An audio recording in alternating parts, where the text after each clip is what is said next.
Bismillahirrahmanirrahim. Assalamualaikum warahmatullahi wabarakatuh.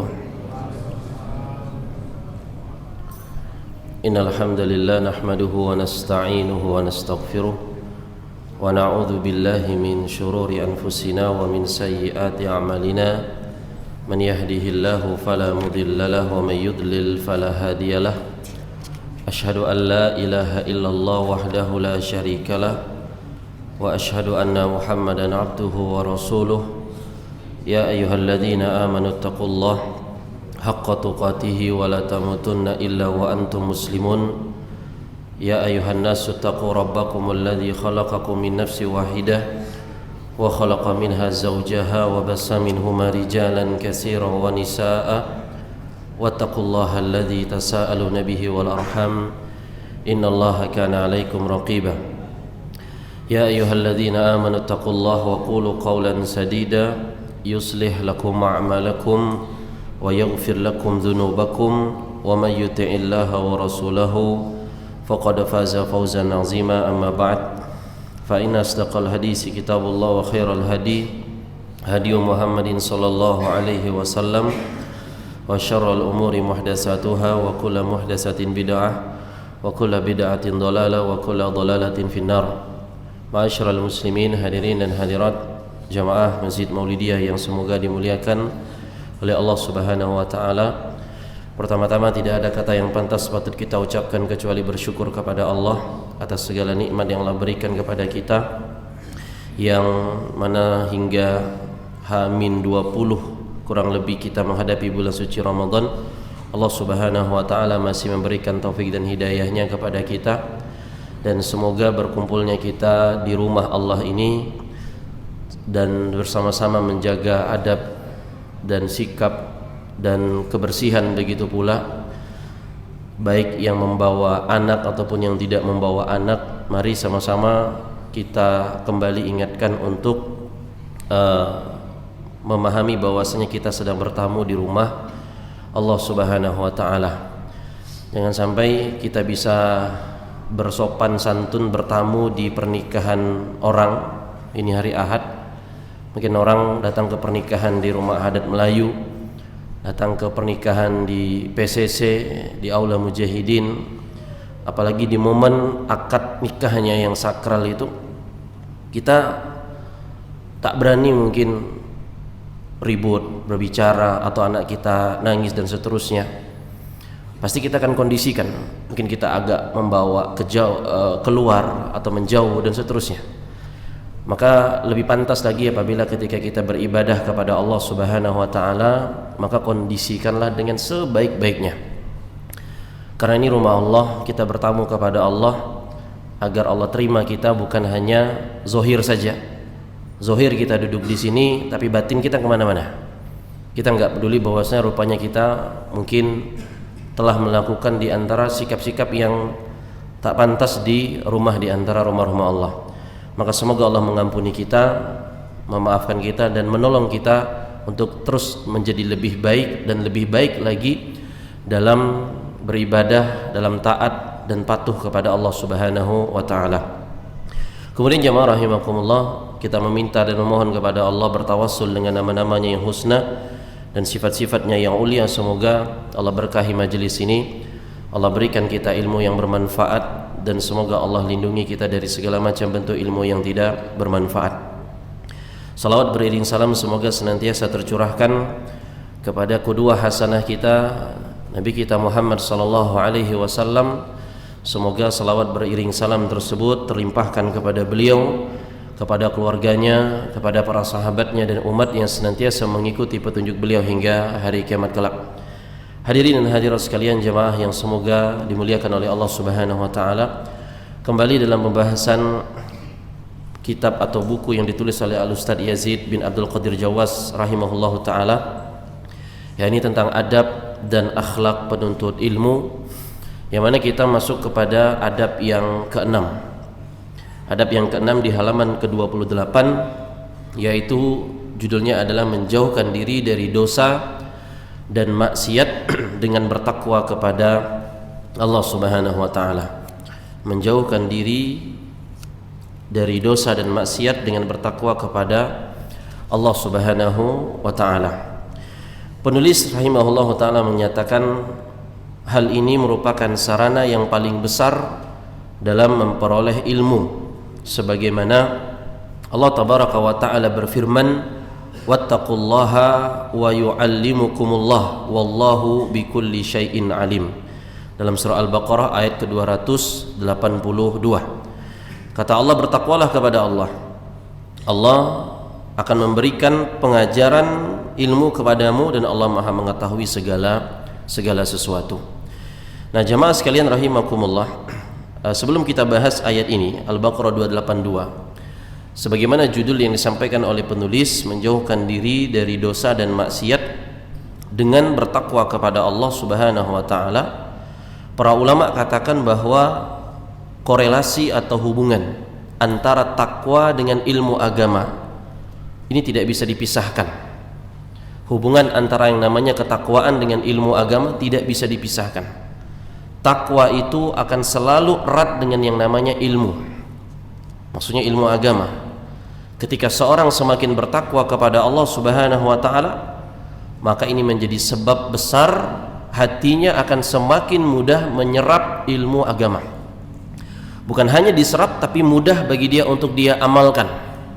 Sebagaimana sudah pernah kita bahas di pertemuan-pertemuan sebelumnya, di antara musibah para penuntut ilmu agama, mungkin rutin belajar, mendengarkan nasihat, pengajian, tapi tak diamal-amalkan. Mungkin di antara masalahnya di sini, dia tidak bertakwa.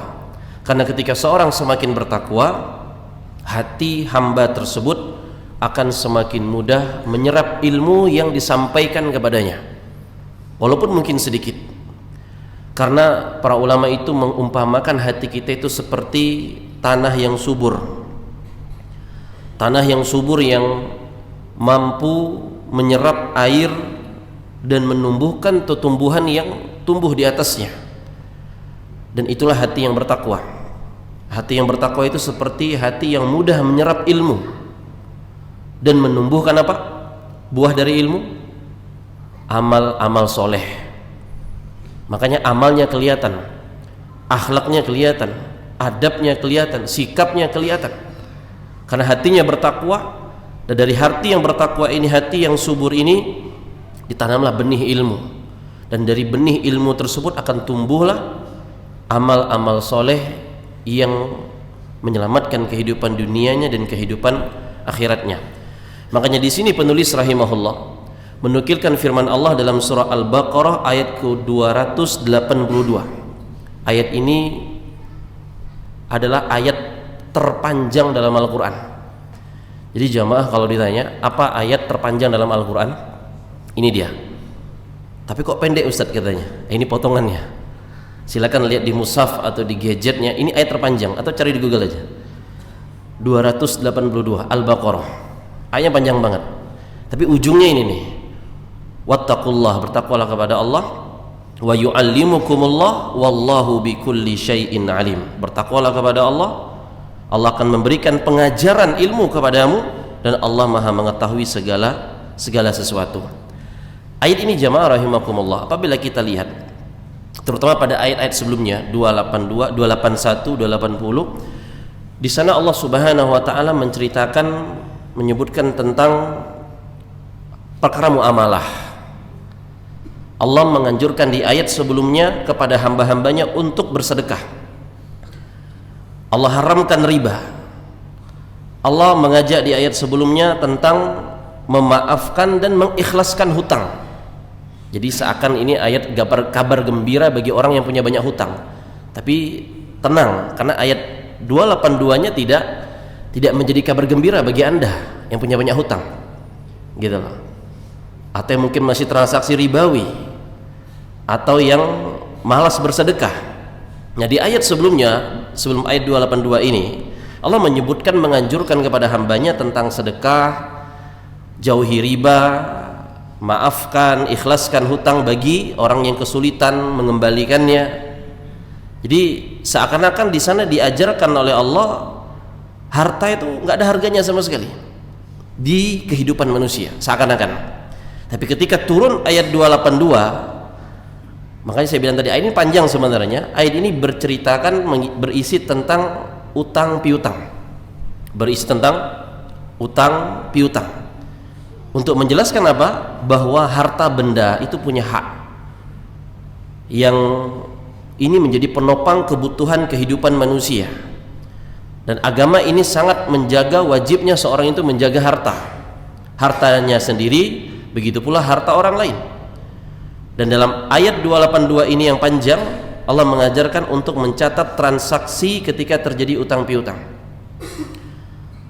dan mendatangkan saksi, orang yang bisa dijadikan saksi, yaitu 2 orang laki-laki muslim yang merdeka. Dan ayat ini jamaah sekalian rahimani wa rahimakumullah, ketika menjelaskan secara terperinci berkaitan tentang hutang piutang dan hak orang lain, harta orang dan seterusnya, Syekhul Islam Ibnu Taimiyah rahimahullahu taala mengatakan bahwa ayat ini mengajarkan bahwa pengaruh tazkiyah dan begitu pula ketakwaan dalam mengilmui suatu ilmu agama ini sangatlah besar. Pengaruh mensucikan hati, pengaruh ketakwaan hati dalam memahami sebuah ilmu agama itu sangat besar. Apalagi perkara hutang piutang, di antara contoh yang Allah sebutkan dalam Al-Baqarah 282 tersebut. Dan sebagian besar, kata Ibnu Taimiyah rahimahullah, umat Islam itu lalai dalam masalah ini. Mereka tahu hutang terus dibayar, tapi kadang diremeh-remehkan sama mereka, dan kadang lebih galak dan seterusnya. Ini yang terjadi, padahal tahu, padahal paham dan seterusnya. Tapi inilah yang terjadi ketika tazkiyah itu, kesucian di dirinya itu nggak ada, takwa itu pun tak ada pada dirinya. Akhirnya sembarangan melalaikan hak orang lain, waliyadzubillah. Ya, itu ayat yang pertama disebut oleh penulis rahimahullah, bahwa ketika Allah katakan bertakwalah kepada Allah, Allah akan ajarkan kepada kalian, Allah berikan kalian ilmu yang bermanfaat. Jadi ilmu yang kalian ketahui itu akan berguna, bukan hanya sekedar tahu. Umumnya kita tahu hutang itu harus dibayar, harus diselesaikan. Dan mungkin juga mayoritas atau tidak mayoritas lah, segelintir dari orang yang memberikan piutang, dia tahu pahala ketika dia memberikan tempo, sebesar itulah pahalanya setiap hari dia dapatkan dari hutang yang dia berikan. Nah, ini pengaruh tazkiyah, takwa dalam seorang menerima ilmu agama ini. Kemudian penulis rahimahullah menukilkan di ayat yang kedua dalam bab ini, adab yang ke-6 ini, yaitu surah Al-Anfal ayat ke-29. Allah berfirman, ya ayyuhalladzina amanu, wahai orang-orang yang beriman, in tattaqullaha yaj'al lakum furqanan wa yukaffir ankum sayyi'atikum wa yaghfir lakum. Jika kalian bertakwa kepada Allah, pasti niscaya Allah akan berikan al-furqan kepada kalian dan menghapuskan segala kesalahan kalian dan mengampuni dosa-dosa kalian. Wallahu dzul fadlil azim, dan Allah memiliki karunia yang besar. Penulis menyampaikan maksud al-furqan pada ayat tersebut adalah petunjuk yang dapat membedakan yang hak dan yang batil. Al-Furqan itu maknanya dalam ayat ini adalah petunjuk yang dapat membedakan mana yang hak, mana yang batil. Dan ayat ini juga menjelaskan bahwa orang yang bertakwa kepada Allah, maka Allah akan berikan kepadanya ilmu. Dengan ilmu itu dia dapat membedakan antara yang hak dan yang batil. Nah, jamaah sekalian rahimani wa rahimakumullah, Al-Anfal ayat ke-29 ini juga dijelaskan oleh sahabat yang menjadi ahli tafsir Quran. Beliau adalah Ibnu Abbas radhiyallahu taala anhuma, dan ulama-ulama setelahnya yang juga menjelaskan makna Al-Furqan dalam ayat ini, seperti Imam As-Suddi, Imam Mujahid, Imam Ikrimah. Mereka menafsirkan Furqan dalam ayat ini adalah jalan keluar. Jalan keluar. Kemudian dalam riwayat yang lainnya, Furqan itu diartikan keselamatan. Jadi di antara tafsiran para ulama, Furqan itu petunjuk untuk membedakan hak dan batil. Furqan itu jalan keluar, Furqan itu keselamatan. Dan orang-orang yang bertakwa kepada Allah Subhanahu wa taala, menjalankan perintahnya, menjauhi larangan-larangannya, maka dia akan diberikan taufik untuk mengetahui mana yang benar, mana yang batil.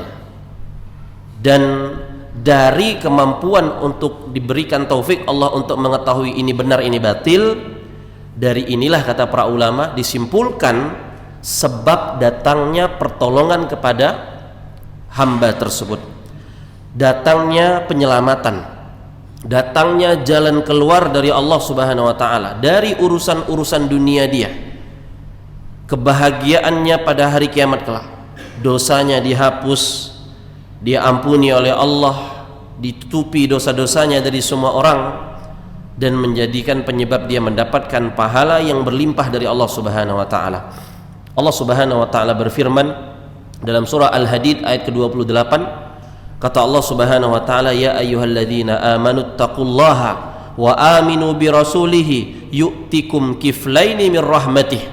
Wahai orang-orang yang beriman kepada Rasulullah sallallahu alaihi wasallam, bertakwalah kepada Allah dan berimanlah kepada Rasulnya, pasti niscaya Allah akan berikan rahmatnya kepada kalian dengan dua bagian, yu'tikum kiflain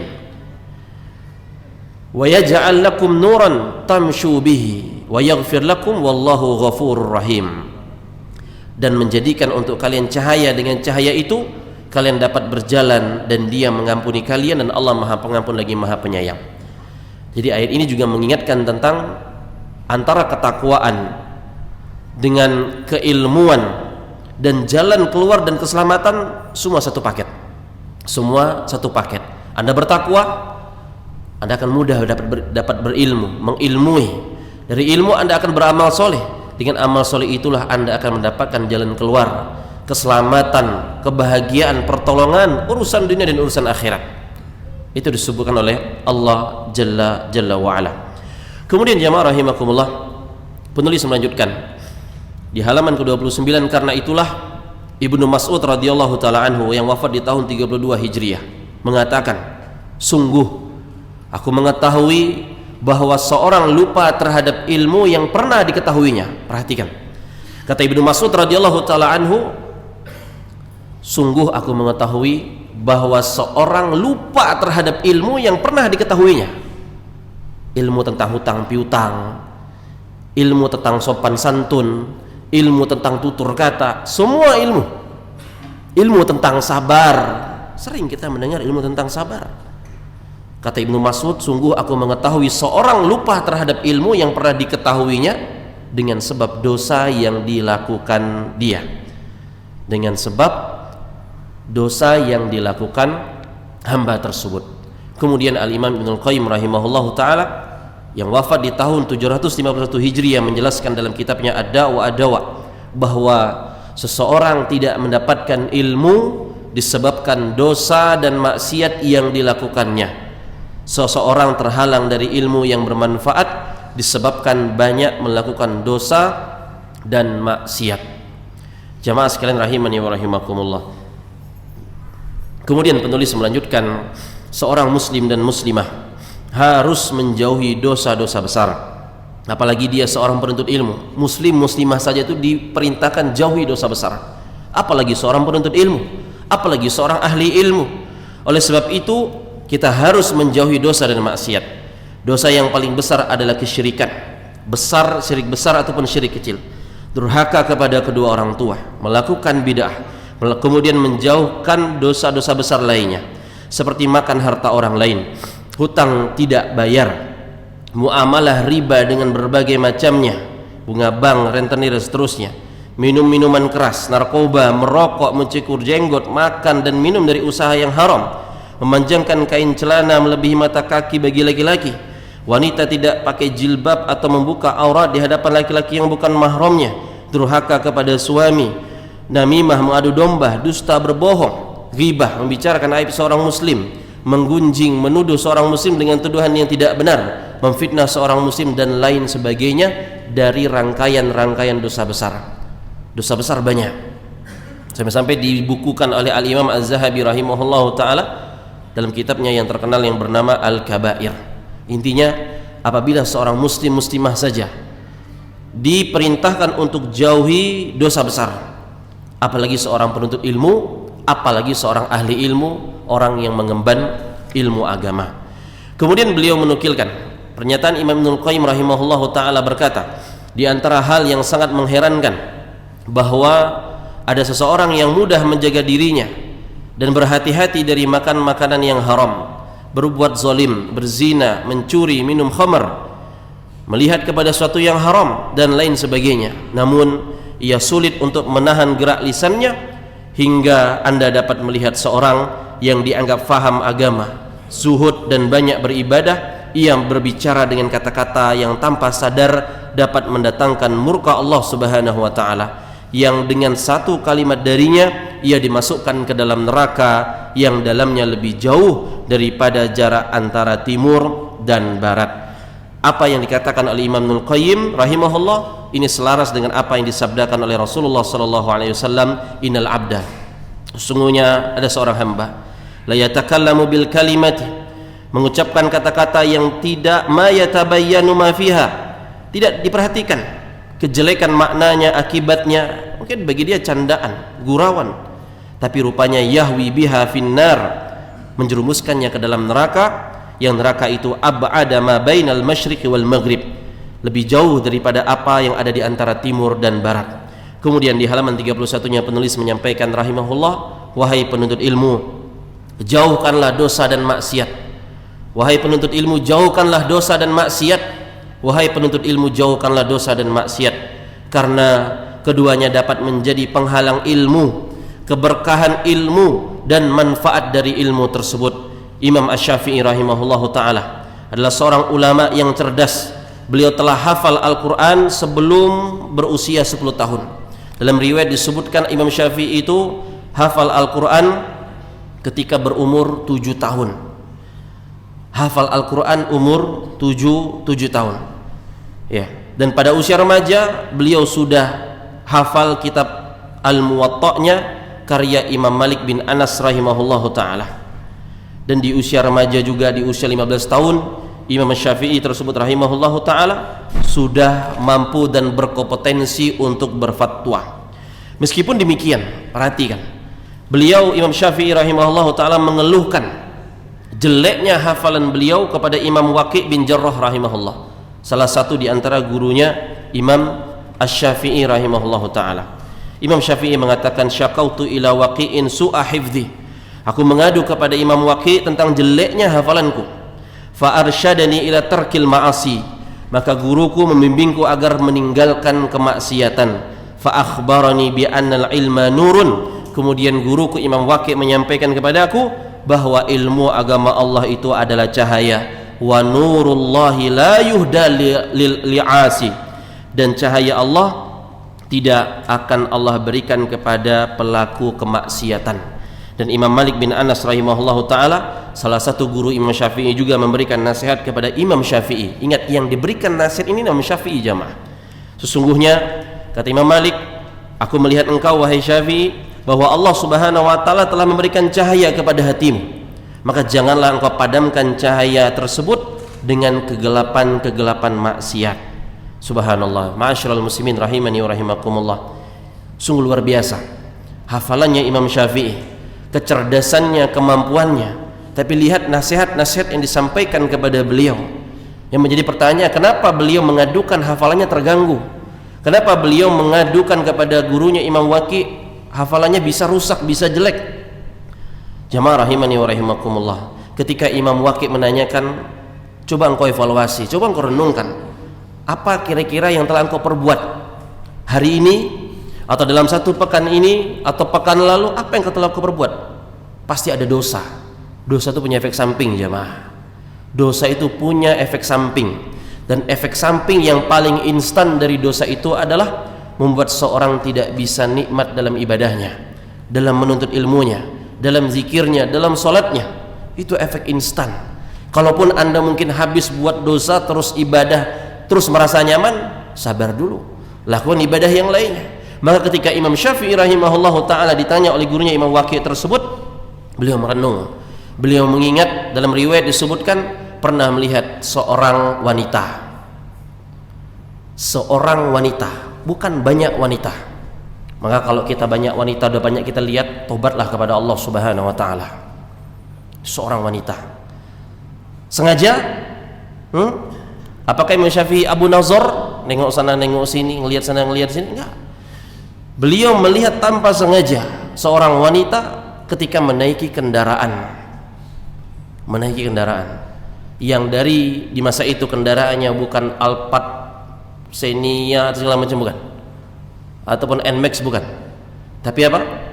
Hewan tunggangan yang tersingkaplah paha dalam riwayat, atau tersingkaplah mata kaki dari wanita tersebut. Lantas pada waktu itu Imam Syafi'i memalingkan wajahnya, keluarlah syair tadi, kalimat-kalimat tadi, dan ini menunjukkan waroknya Imam Syafi'i rahimahullahu ta'ala. Apa waroknya tersebut? Kehati-hatian beliau terhadap maksiat. Hati-hati beliau sama maksiat. Ngelihat mata kaki wanita saja yang gak halal bagi beliau, beliau merasa, ya Allah, ini maksiat, ini dosa, sehingga hafalan saya buyar, hafalan saya rusak, hafalan saya bisa terganggu gara-gara ketidaksengajaan. Itu mempengaruhi beliau karena kesucian hati beliau rahimahullahu ta'ala. Terus bagaimana jamaah? Bagaimana orang yang senang melihat wajah wanita? Bagaimana orang yang senang melihat aurat mereka tersebut, bahkan melihat bagian dalam tubuh mereka? Allah musta'an. Dan ini benar-benar sudah terlena dengan maksiat, sudah terlena dengan dosa, hingga maksiat tersebut menutupi hatinya sehingga ketaatan itu sulit dilakukan, malas untuk ibadah, apalagi hafal Al-Quran dan hafal ilmu agama yang lainnya. Makanya Allah berfirman dalam surah Al-Mutaffifin, kalla bal rana ala qulubihim ma kanu yaksibun. Sekali-kali tidak demikian, kata Allah.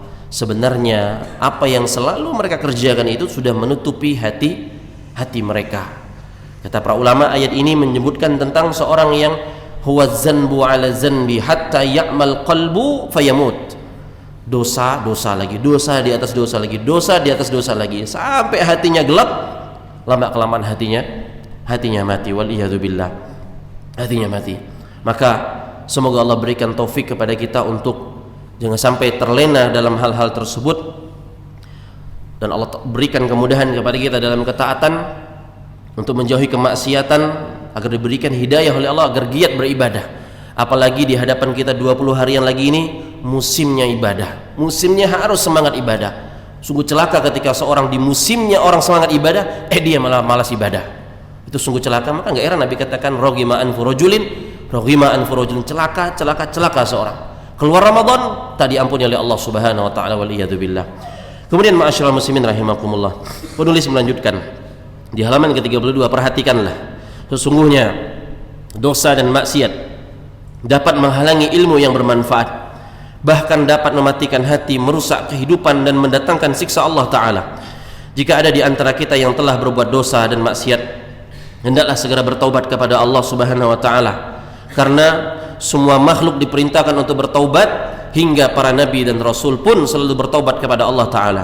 Kita tidak boleh berputus asa dari rahmat Allah, karena Allah Maha Pengampun lagi Maha Penyayang.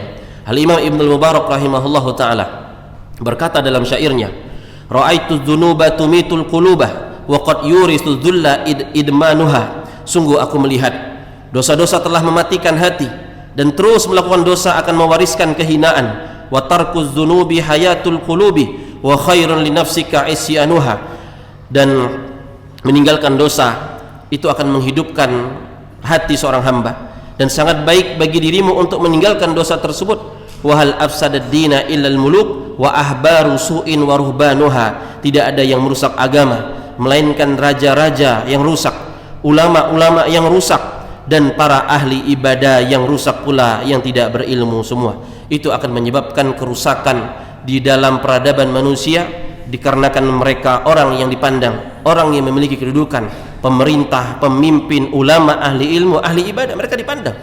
Ketika mereka bermaksiat, mereka berbuat dosa, maka kerusakan yang mereka lakukan lebih besar daripada orang-orang awam. Kalau orang-orang awam, karena mereka bukan pemerintah, bukan raja, bukan ulama, bukan ahli ilmu, bukan ahli ibadah, mereka begini, mereka begitu, sudah orang pada orang awam.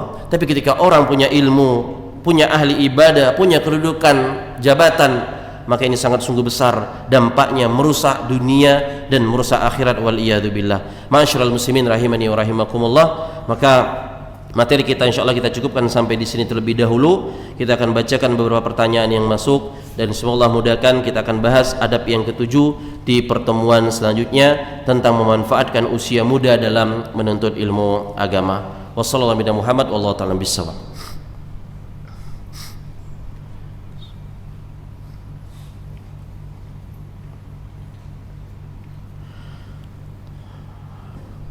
Bismillah. Pertanyaan pertama, apakah skincare termasuk nafkah yang harus dipenuhi suami? Ya, gimana Bapak-bapak? Apakah skincare? Mungkin ada Bapak yang kurang paham. Skincare itu apa Pak Ustadz? Apa definisi jadulnya skincare? Bedak, cap nyonya gitu ya, pipa gitu ya, apalagi. Nah itu bagian dari dunia skincare Pak.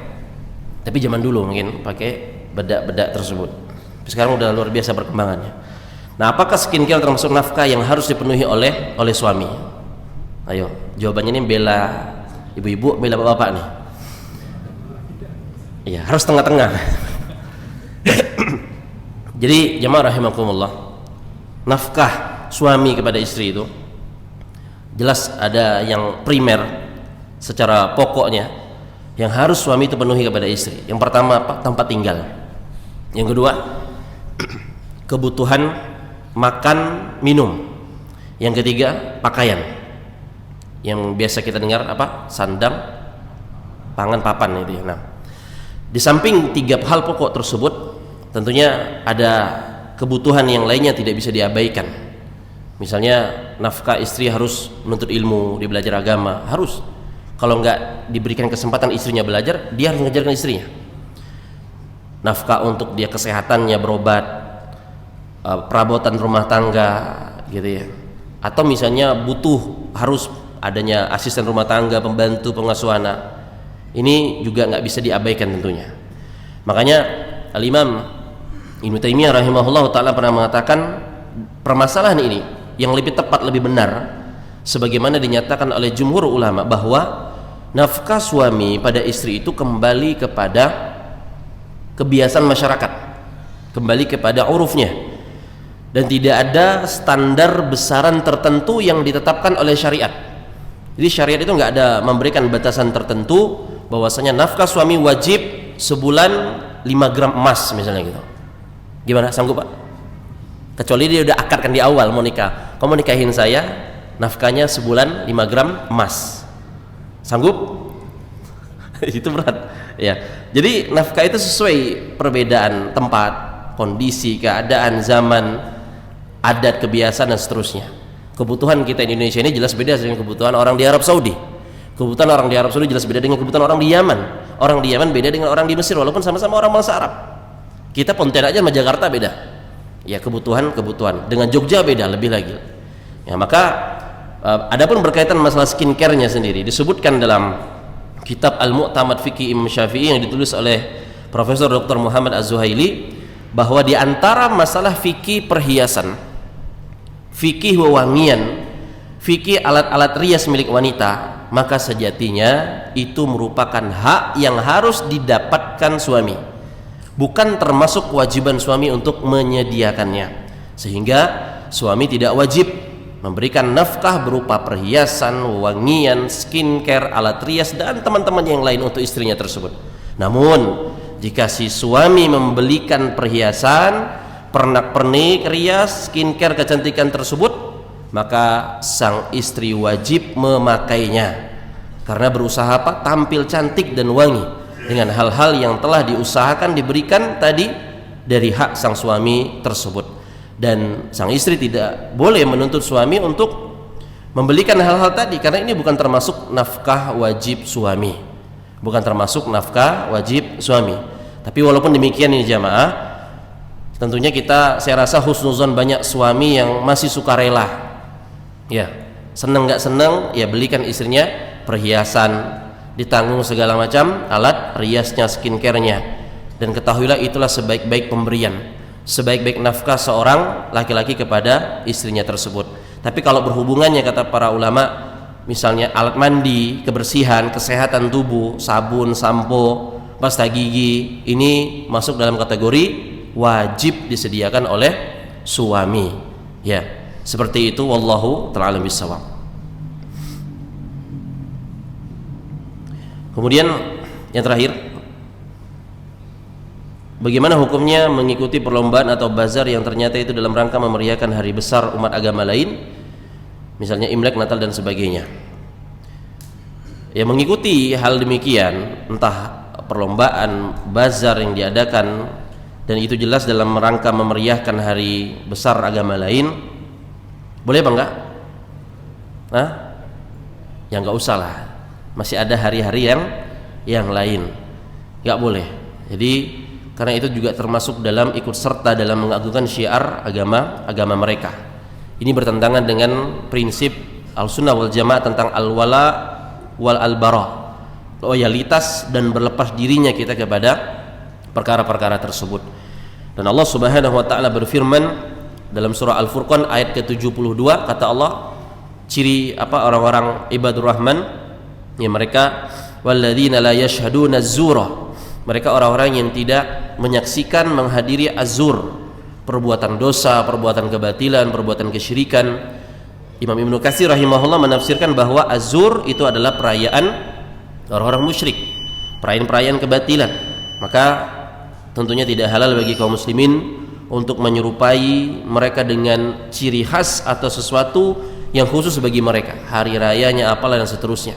Begitu pula makanannya, pakaiannya, mandinya, nyalain apinya, ya, dan kebiasaan-kebiasaan yang mereka khas pada momen waktu tersebut.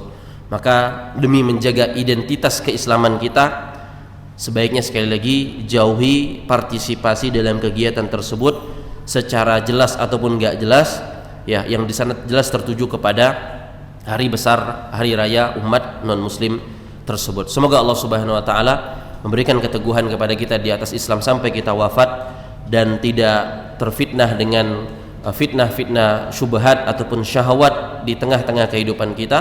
Dan semoga Allah senantiasa memberikan taufik dan hidayahnya kepada kita semua di atas ketaatan dan ketakwaan kepadanya. Rabbana la tuzigh qulubana ba'da idh hadaitana wa hab lana min ladunka rahmah innaka antal wahhab. Subhanakallahumma bihamdika asyhadu an la ilaha illa anta astaghfiruka wa atubu ilaik. Wassalamu alaikum warahmatullahi wabarakatuh.